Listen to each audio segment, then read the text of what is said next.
আজকে হালিম রান্না করব। তো তার জন্য প্রথমে আমি হালিমের প্যাকেটটাকে সুন্দর করে খুলে নিচ্ছি।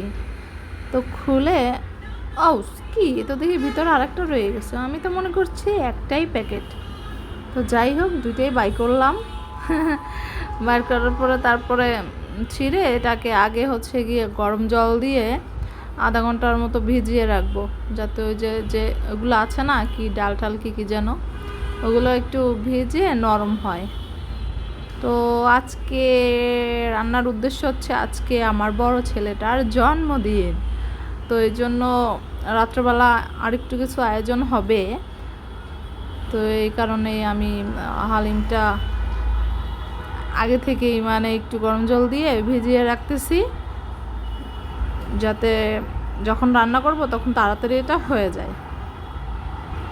তো একবারে পুরো ফুটন্ত গরম জল আমি এখানে দিয়ে দিলাম। দিয়ে দেওয়ার পরে সুন্দর করে একটু নেড়ে চেড়ে দিচ্ছি।